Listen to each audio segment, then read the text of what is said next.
Bismillahirrahmanirrahim. Assalamualaikum warahmatullahi wabarakatuh. Selamat datang kembali dengan saya Denny Nurmawan, mahasiswa program studi ilmu hukum Universitas Muhammadiyah Sukabumi dengan nomor induk mahasiswa 2532015015003. Dalam video kedua ini saya akan mencoba menganalisis sebuah peristiwa yang mengandung implikasi hukum yang sangat nyata, yaitu penangkapan Presiden Venezuela Nicolas Maduro oleh pasukan khusus Amerika Serikat atas perintah Presiden Donald Trump.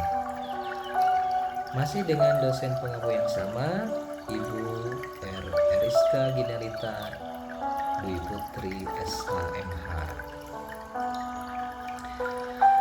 Pertanyaan mendasarnya adalah, apakah peristiwa ini termasuk skandal hukum internasional, ataukah pelanggaran kedaulatan, ataukah justru penegakan hukum yang sangat berani yang dilakukan oleh Presiden Donald Trump? Hal ini bukan hanya teoritis belaka, ia menyentuh prinsip-prinsip paling mendasar dalam hukum internasional, yaitu kedaulatan, kekebalan, yurisdiksi, dan penegakan hukum global. Dalam video ini kita akan membedah melalui lensa hukum internasional. Mengapa peristiwa ini relevan untuk dianalisis? Pertama, konteks historis. Hubungan Amerika Serikat dengan Venezuela memang telah lama tegang. Sejak era Hugo Chavez, Venezuela telah menjadi poros resistensi terhadap pengaruh Amerika Serikat di Amerika Latin. Amerika Serikat telah memberlakukan berbagai sanksi ekonomi terhadap Venezuela, bahkan menyebut pemerintahan Nicolas Maduro sebagai diktator, penyokong, pengedar narkoba internasional. Yang kedua, presiden yurisdiksi. Amerika Serikat memiliki sejarah panjang dalam ekstradisi dan penangkapan pemimpin asing. Paling terkenal adalah penangkapan Manuel Noriega dari Panama tahun 1989 dan pencarian internasional terhadap pemimpin kartel narkoba. Namun, menangkap seorang presiden yang sedang menjabat dari negara berdaulat adalah level yang sama sekali berbeda. Kemudian yang ketiga, jurisprudensi terkini. Mahkamah Internasional telah menegaskan prinsip kekebalan hukum pejabat tinggi negara, sehingga fondasi hukum untuk menganalisisnya sangatlah nyata. Mari kita mulai dengan 3 pilar hukum internasional yang relevan. Pilar yang pertama, prinsip kedaulatan negara. Di dalam Piagam PBB pasal 2 ayat 1 menegaskan, organisasi ini didasarkan pada prinsip persamaan kedaulatan semua anggotanya. Pasal 2 ayat 4 melarang ancaman atau penggunaan kekuatan terhadap integritas teritorial atau kemerdekaan politik suatu negara. Analisisnya, menangkap presiden negara lain adalah pelanggaran serius terhadap kedaulatan sebuah negara, setara dengan agresi atau invasi. Ini bukan hanya pelanggaran terhadap individu, tetapi terhadap kedaulatan negara yang diwakilinya. Contoh analogi, jika Venezuela menangkap Presiden Amerika Serikat, itu akan dianggap sebagai kasus belli atau alasan berperang. Pilar yang kedua, kekebalan kepala negara, head of state immunity. Prinsip ini adalah norma yang tidak dapat dikesampingkan. Konvensi Wina tentang hubungan diplomatik dan Konvensi PBB tentang yurisdiksi dan kekebalan kepala negara. Ada dua jenis kekebalan. Yang pertama, kekebalan substantif, melindungi tindakan resmi selama menjabat berlaku selamanya. Dan yang kedua, kekebalan prosedural, melindungi orangnya selama menjabat, mencakup semua tindakan. Presiden yang sedang menjabat memiliki kekebalan absolut. Juga Menteri Luar Negeri yang sedang menjabat menikmati kekebalan penuh dari yurisdiksi pidana negara lain. Pilar yang ketiga, batas-batas yurisdiksi ekstrateritorial. Prinsip umumnya, yurisdiksi bersifat teritorial. Amerika Serikat hanya bisa menegakkan hukumnya di wilayahnya atau terhadap warganya, pengecualian yurisdiksi universal untuk kejahatan internasional tertentu. Kemudian, doktrin efek atau akibat yang digunakan Amerika Serikat untuk kasus narkoba atau terorisme sangat kontroversial dalam hukum internasional. Banyak negara menolaknya sebagai bentuk imperialisme hukum. Analisis hukumnya, yang pertama, pelanggaran Konvensi PBB tahun 1946 tentang hak istimewa dan kekebalan. Pejabat yang menghadiri pertemuan PBB menikmati kekebalan fungsional.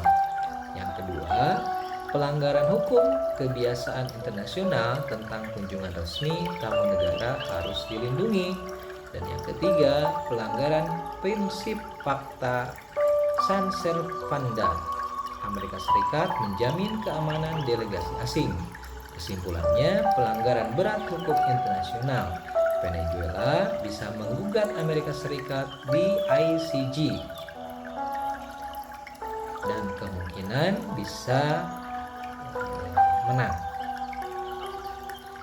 Yang keempat, pelanggaran oleh negara ketiga terhadap kewajiban menghormati kekebalan kepala negara.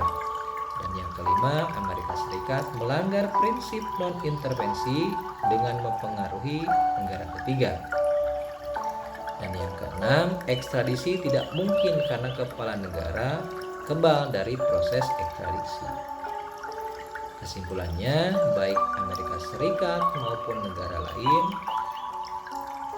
dianggap melanggar hukum internasional ketika memaksakan kehendak menangkap kepala negara lain.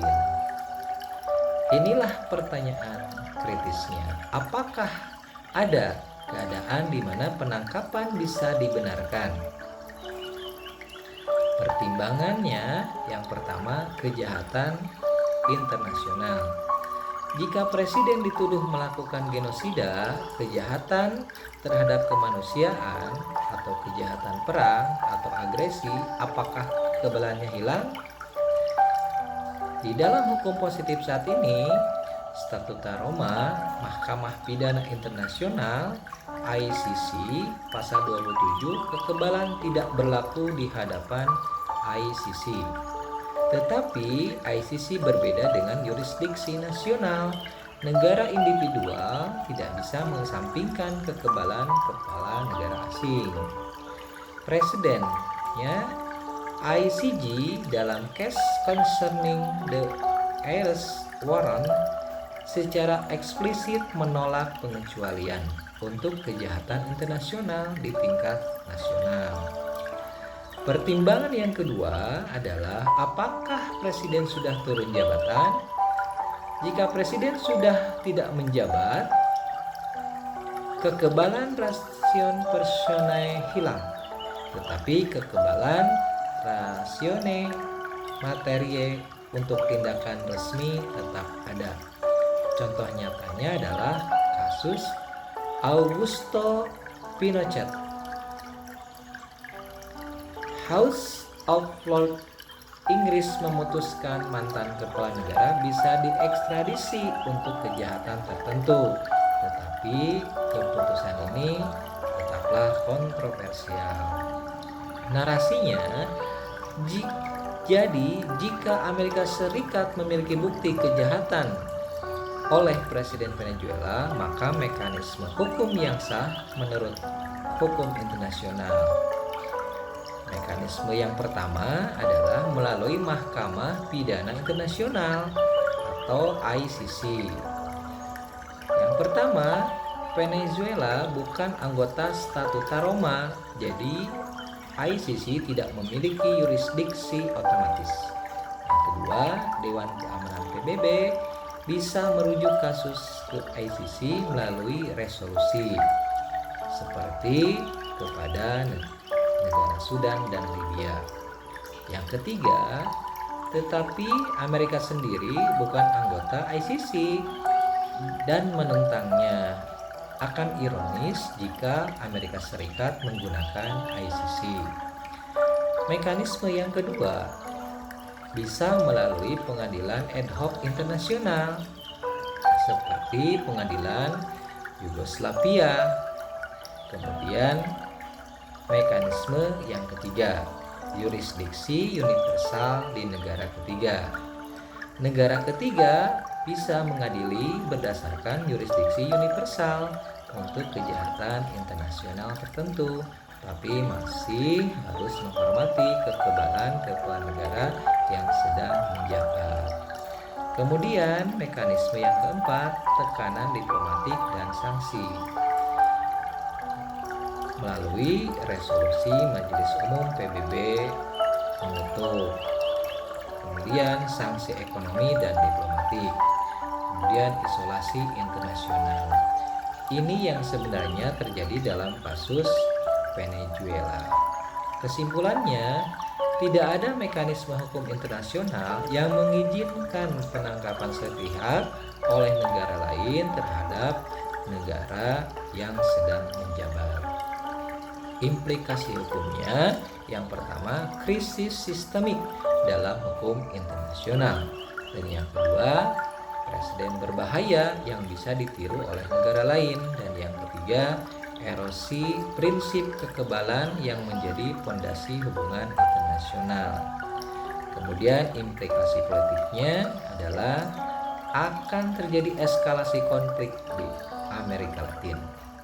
Kemudian respon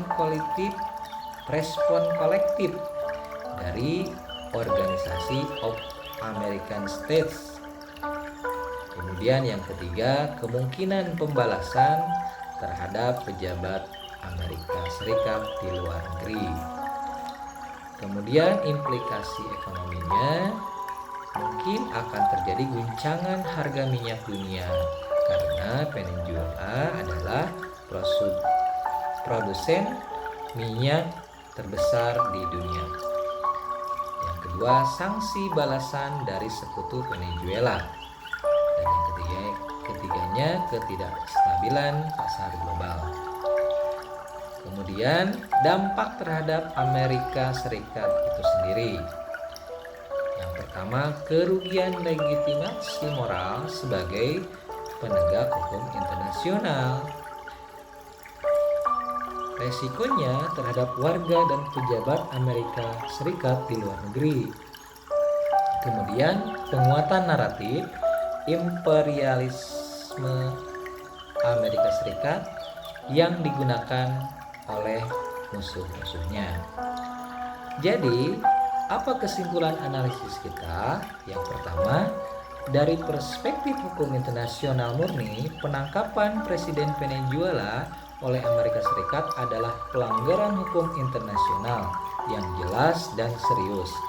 Ia melanggar prinsip kedaulatan negara, kemudian melanggar doktrin kekebalan kepala negara, kemudian melanggar prinsip non-intervensi, dan yang terakhir melanggar kewajiban menghormati kunjungan resmi.